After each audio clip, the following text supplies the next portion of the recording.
நம்ம சிஎஸ்கே டீமோட Jersey colour yellow. அது ஏன் எல்லோ கலர்ல இருக்குன்னு உங்களுக்குலாம் தெரியுமா? உனக்கு தெரியுமாடா? உனக்கு தெரியுமாடா? உனக்காச்சும் தெரியுமாடா? எனக்கே தெரியாது. எனக்கும் தெரியாது. என்னடா அவன் சம்பந்தமே இல்லாம பேசிட்டு இருக்கிறானே பாக்குறீங்களா?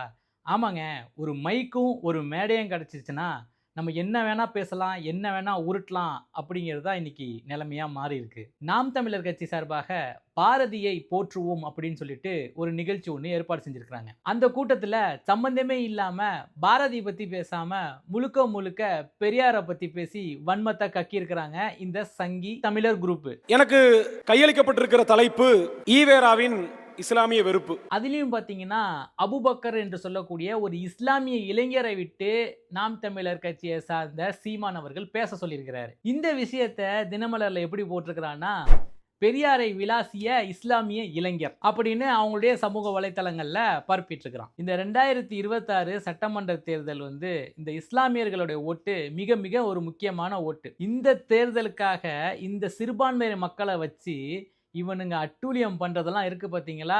ஒரு பக்கம் சம்பந்தமே இல்லாம திருப்பரங்குன்றத்துல ஒரு பிரச்சனை, ஒரு மத கலவரத்தை ஏற்படுத்த நினைச்சாங்க. ஆனா அதை இஸ்லாமியர்கள் வாய் திறக்காமலேயே தமிழக அரசே அதை மூடி வச்சுட்டாங்க. ஸோ இந்த பக்கம் பார்த்தீங்கன்னா இஸ்லாமிய இளைஞர் பெரியாரை அவமானப்படுத்தி பேசிட்டாரு, அதனால பெரியாரை இஸ்லாமியர்கள் வெறுக்கிறாங்க அப்படிங்கிற ஒரு ப்ரொஜெக்ஷனோட குறிப்பாக அந்த மேடையில் சீமான் இருக்கிறாரு, பல்வேறு தலைவர்கள் இருக்கிறாங்க. இஸ்லாமிய இளைஞரை வைத்து பெரியாரை இழிவுபடுத்தி பேசக்கூடிய ஒரு நிலையை நம்ம பார்க்குறோம். அவர் சொல்லுவது போலவே பெரியார் இஸ்லாமியர்கள் அப்படி பேசினாரா இல்லையா அப்படின்னு போகிறதுக்கு முன்னாடி இவர் யாரு அப்படிங்கிறத நான் சொல்கிறேன். எப்படி பிஜேபிக்கு ஒரு வேலூர் இப்ராஹிமோ, அதே போல நாம் தமிழர் கட்சியில இந்த அபுபக்கர்னு சொல்லக்கூடிய இவரும் இன்னும் 2 பேர் இஸ்லாமிய வேடங்கள்ல பக்கத்துல இந்த சைடு நிற்பாங்கல்ல, அவங்களும் என்ன வித்தியாசம்னு பார்த்தீங்கன்னா, ஒன்று சரியான பைத்தியம், இன்னொன்று சரியாகாத பைத்தியம். பெரியார் இஸ்லாமியர்களை அப்படி இழிவுபடுத்தி பேசினாரா அப்படின்னு பார்த்தீங்கன்னா கண்டிப்பா பேசினாரு தான். இது அவருடைய ஆரம்ப நிலைப்பாட்டில் இருக்கக்கூடிய ஒரு விஷயம்.